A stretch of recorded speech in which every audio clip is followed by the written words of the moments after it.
The diseases of attitude. It's never that pleasant to talk about the negative, but we got to talk about it because life is part negative. These attitude diseases are like weeds that grow in the garden. It's a normal part of life. Here's a good phrase to note. Negative is normal. It's not successful, but it's normal. It's part of life. And here's the next key, in my opinion. You must learn to handle the negative. Don't ignore it. Handle it. Now, I know some people teach the other way. And listen to them, and listen to me, and then make up your own mind. Right? Don't be a follower. Be a student.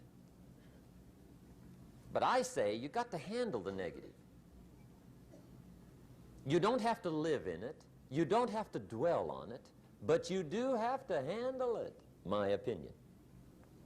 I know some people teach, just turn your head real quick and say, there's no weeds, there's no weeds, there's no weeds. They'll take your garden. So you've got to handle the negative. Here's what part of it is. It's called the Great War Between Good and Evil. Mr. Reynolds and I are working on a new book this year called The Great War Between Good and Evil. And there is a war on. The minute you were born, you got involved in the war between good and evil, between darkness and light, between negative and positive, between evil and good, between tyranny and democracy, between weeds and human activity. I mean, the war is on. If democracy sleeps, guess who never sleeps? Tyranny. In the absence of light, guess what's automatic? Darkness. If good does not arouse itself and become active, guess what moves in? Evil. It's a war. A mental war, a physical war, a financial war, between enterprise and ease, between accomplishment and failure. It's a war. That's why there's an Old Testament phrase that gives the best advice for human activity when it says, 6 days labor, 1 day rest. Now, I'm sure we've taken that to mean, don't work all 7 days, take 1 off. Here's what it also means, only take 1 off. Or you're liable to lose the war. Now, we've got it down to 5 and 2, and maybe that's not too dangerous. I don't know. If God would have thought of 5 and 2, he might have made it 5 and 2. I don't know. You can't think of everything. But here's what it does mean. Enterprise is better than ease. If you rest too long, the jungle overtakes the village. Now, here's the good news about the war between good and evil. Evil is no match for good, but good must be active. Weeds are no match for human activity, but if you stand still, how far in will they come? All the way. They'll grow right up around your shoes. But if you get busy, how far back can you take them? As far as you wish. They're no match, but you must be active. That's why the 6 and 1. Make sure you're not losing the war by taking off too much. Guess what the average years are after retirement? 6. 6. Which means don't retire. Your chances are too slim. Okay. The war between good and evil, the weeds. You got to make sure you recognize the negative, handle it, deal with it, and then go on. Let's make a list of the diseases of attitude that can wreck all your chances to do well. One of the words that destroys everything is called neglect. Neglect. And I found this out. A week of neglect could cost you a year of repair. It isn't worth it. So what to be on the lookout for? Here's the list. If you were making it, you'd have the same list I've got. Right? We're not covering anything new tonight. This is a reminding session, not a teaching session. But it doesn't hurt to go over it again. Here's the list. Attitude diseases. Number one is indifference. The shrug of the shoulder. The guy's not even concerned. He's just drifting. This is called the mild approach to life. A disease known as mildness.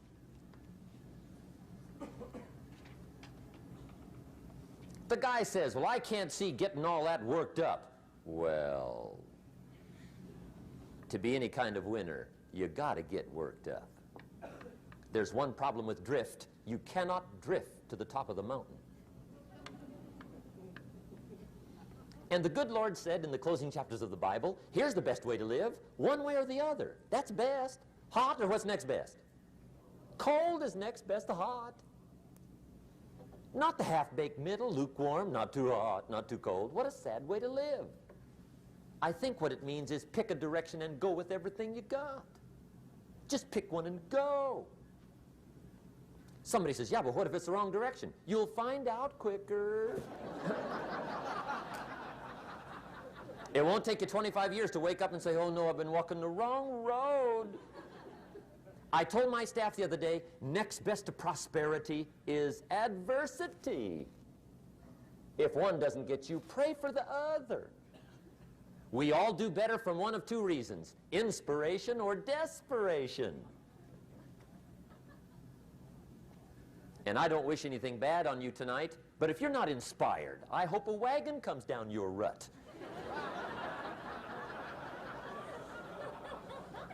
Whatever it takes to get you to try harder, read more, set your goals, and go for it. Somebody asked me one time, what quality would I pick if I wanted to work with somebody? And you know what I picked first? Number one, strong feeling. Please, number one, give me somebody that feels strong. About most anything, I don't even care. Just so they believe it. Even if they disagree with me. Wonderful. Just so they disagree vigorously. I'm not saying it's easy to win those kind of people to your point of view, but I'd rather do that than to try to resurrect people from the dead. Pump them up every month, pump them up, pump them up. I pass. The good Lord needs a leader for the early Christians. Remember the early days of the Christians? Not like today. If you were to stand up in the early days and say, I'm a Christian, cut off your head, toss you and your wife in jail, let you rot. I mean, those were ugly days. Being a Christian back then was not called socially acceptable. They didn't have 125,000 in the Los Angeles Coliseum to hear Billy Graham on a Sunday afternoon. Not back in those days. Back in those days when the Christians got in the Coliseum, it was a different story, right? I mean, the word was, stay out of the Coliseum, especially on Sunday. Last Sunday was Lions 33, Christians nothing. See, those were mean, tough struggle days for the Christians. Now, when the days are mean and tough and struggling, you got to have some kind of leader. Do you know who the good Lord picked for the leader when the days were mean and ugly? Saul. From Tarsus. That's who he picked, Saul. I'll tell you what, I would have picked him. You would have picked him. Anybody would have picked Saul. Saul was one of those incredible guys. Once he got into something, look out. Everybody in the community knew what Saul was in. Because whatever he joined, he'd flip all the switches, open up all the dials, turn on all the faucets, and go like mad. He was known as All-Out Saul. I mean, he was something else. Now, at first, it wasn't working out well. Saul hated Christians, which makes a poor leader, right? I mean, that won't work. Saul got this bug somewhere about the Christians. He got to hating Christians. And he hated them so bad, every time somebody would say Christian, he'd fly into a rage. And I guess he decided one day, it was his mission in life to get rid of all the Christians. He was Saul anyhow, could do most anything he wanted to. So he got him these letters of authority to go around to the various communities and hunt down the Christians. They said, do whatever you want to with them, Saul. They're unpopular anyhow. Drag them in the streets, whip them, stone them, torture them, kill them. You mention the name Saul from Tarsus to the early Christians. I'll tell you what they would do. They would run, hide, lock the doors, leave town, dive underground. I've been in the catacombs of Rome where they hid. He was mean. I mean, terribly mean. But remember the story? One day Saul's making it for Damascus. Heard about some new Christians, flies into a rage, takes off for Damascus. And the story said he was angry. There's a little sentence in the story that says, on his way to Damascus, he was breathing out threatenings and slaughter, which meant he felt rather strong about the idea, right? That's strong. That's strong. But on this journey, right, according to the story, as Saul was making his way to Damascus, the good Lord looks down out of heaven and says, there's my man, Saul. He's got to be something else. And according to the story, this great light shines out of heaven, knocks him flat, right off his horse, grinds his face in the dirt, and blinds him for 3 days. The good Lord using recruiting tools we can't use, but when you're Lord, right? To make a long story short, Saul from Tarsus becomes converted to Christianity. He becomes Paul, the great leader, the apostle. And without a doubt, the good Lord got him a dandy. One he didn't have to pump up every month. In one of his later writings, he said, the things I once hated, I now love. The things I once loved, I now hate. See, that's strong.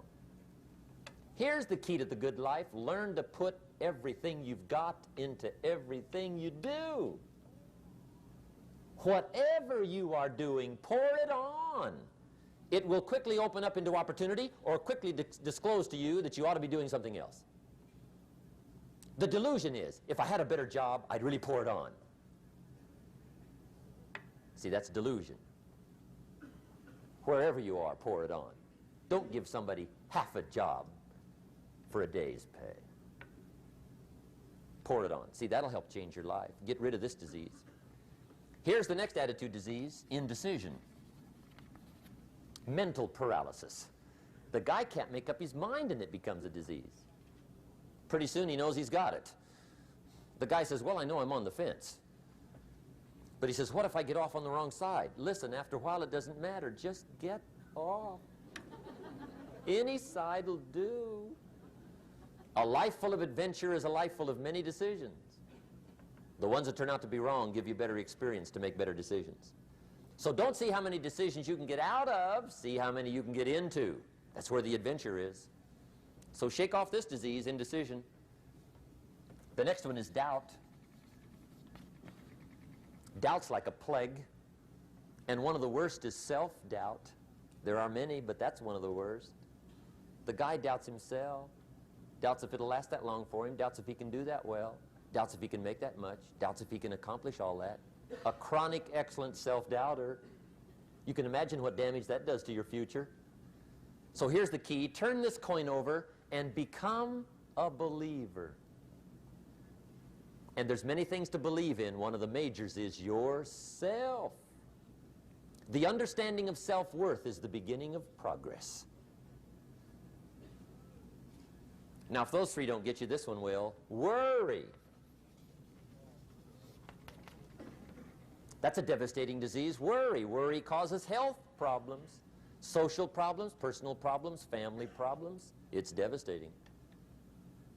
Worry long enough, it'll drop you to your knees. Could reduce you to begging. I know how bad this one is. I used to have it bad. I used to be known as a super worrier. Not a super warrior. No, super worrier. My family wished I'd have been a warrior. I got those years to make up for. But I'll tell you what. My advice to you is do what I finally did on worry. Give it up. Who needs it? I'm not saying it's easy. I'm saying it's worth it. It took me almost 1 year to kick the worry habit, and it was not an easy year. It was one of the toughest years I ever spent, but I finally got that monkey off my back. And I discovered you could live the most incredible life free of worry. Not free of challenge, not free of difficulty, free of worry. I learned how to do it, and you can. Here's the next attitude disease. Over-caution. Some people never will have much. They're too cautious. Now, you can also be too reckless, but you can also be too cautious. This is called the timid approach to life. And my caution was always the risk. Risk used to drive me right up the wall. I used to say, what if this happens? It's called the language of the poor. What if this happens? And on top of that, if this was to happen, look at the fix I'd be in. I better not try. I could always ace myself out. Then I'll tell you what changed my whole life when I finally discovered it's all risky. The minute you were born, it got risky. If you think trying is risky, wait till they hand you the bill for not trying. If you think investing is risky, wait till you get the tab for not investing. See, it's all risky. Getting married is risky. Having children is risky. Going into business is risky. Investing your money is risky. It's all risky. I'll tell you how risky life is. You're not going to get out alive. That's risky. The Englishman says, well, if that's the way it's going to work out, let's give it a go. Right, that's what it's for. Give it a go. Somebody says, yeah, but I'm looking for safety and security. Fine, then huddle in a corner. We'll cover you with a sheet, bring you 3 meals a day. And we'll protect you, feed you, look after you, care for you. We won't let anything happen to you, and you'll probably live to be 100. The guy said, well, yeah, I'd live to be 100. But what a way to live. Right. What a way to live, safe and secure. Don't ask for security. Ask for adventure. Better to live 30 years full of adventure than 100 years safe in the corner. And see, it's not important how long you live. What's important is how you live. Here's the next attitude disease. We're almost through with this motley list. In fact, we're almost through. Hang on. The next one is pessimism. Pessimism, the deadly disease of always looking on the bad side, the problem side, the difficult side, checking all the reasons why it can't be done. The poor pessimist leads an ugly life. He doesn't try to figure out what's right. He tries to figure out what's wrong. He doesn't look for virtue. He looks for faults. And when he finds them, he's delighted. How ugly. This is the poor guy who looks through the window, doesn't see the sunset. He sees the specks on the window.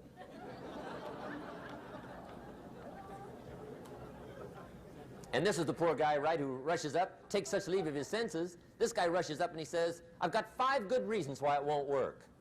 He's so dumb he doesn't know all he needs 1. He's got 5.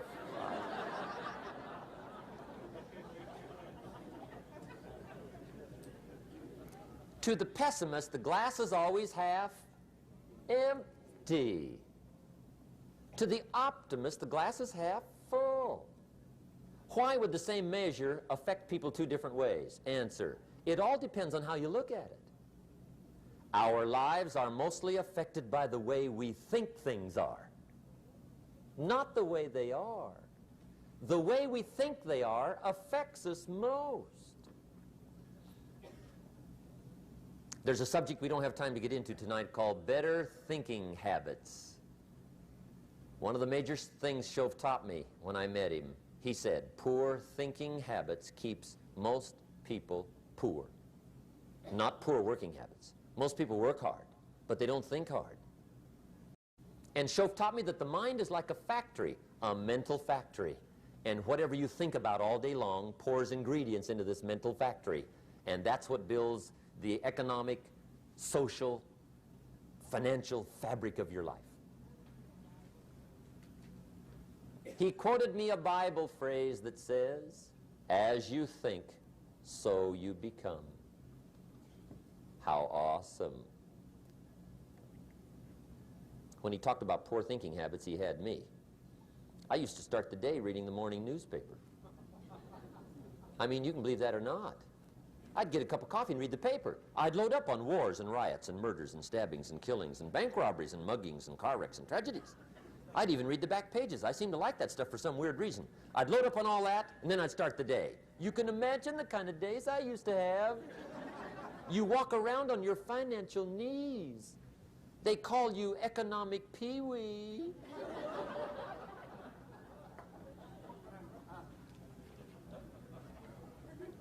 The guy says, I want to be a great leader. Wonderful. The first thing we do is follow him to his house. When we get there, we walk in and check his library, number one. Somebody says, well, why check his library? The reason is because what a man reads pours massive ingredients into his mental factory, and the fabric of his life is built from those ingredients. You would not believe what some people have got in their house to read. You would not believe. One of the best dressed up words I know for a lot of it is trash. Can you imagine dumping a barrel of trash into this mental factory every day and coming out with a rich, dynamic, positive life? It can't be done. You might as well try making a cake with cement.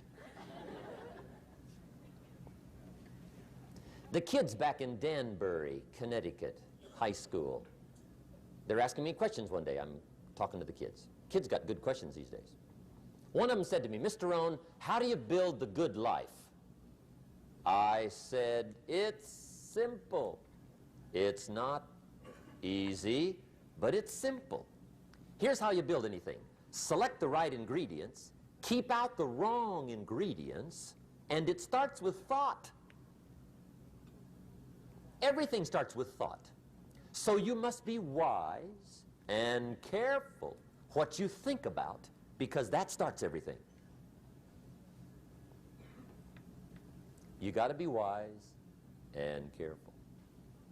I asked the kids, what would happen if somebody dropped sugar in my coffee? They said, well, you'd be okay. I said, what if somebody dropped strychnine in my coffee?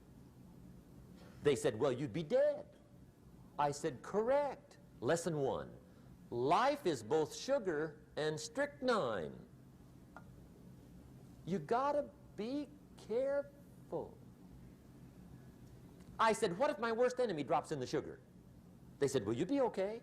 I said, what if my best friend, even by accident, drops in the strychnine? They said, well, you'd be dead. I said, correct. Lesson two, watch your coffee.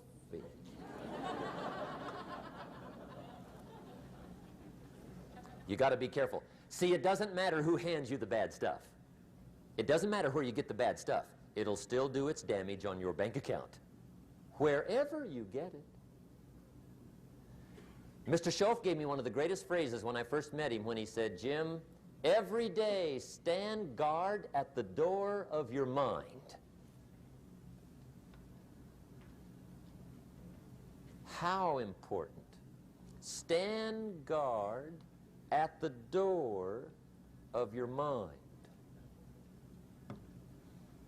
And you decide what goes into your mental factory. Don't let anybody just dump anything they want to in your mental factory, because you've got to live with the results.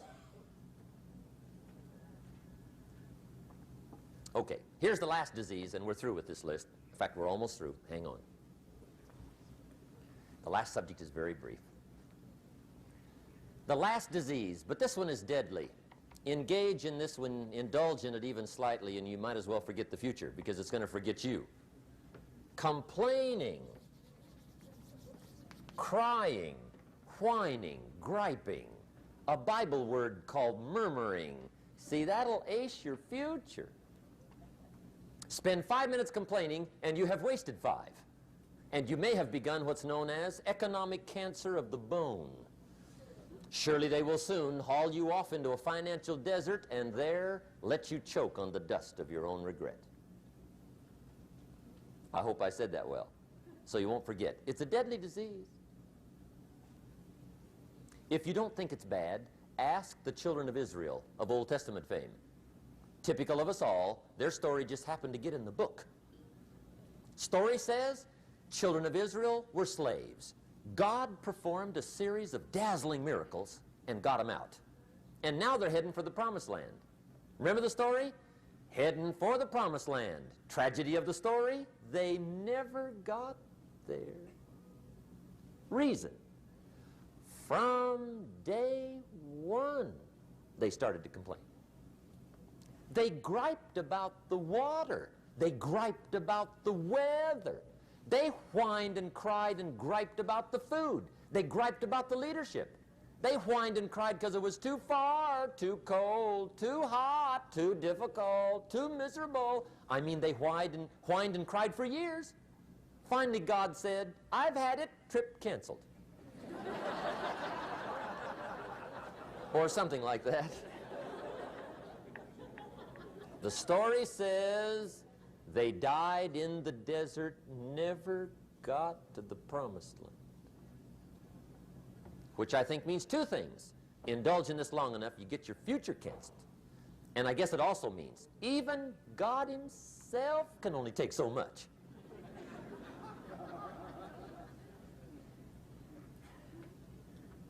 Okay. Just be on the lookout of the things that can destroy all the good you start. The war is on. And this evening, tomorrow, mentally, personally, socially, economically, you got to make sure you're winning the war. And this is part of it.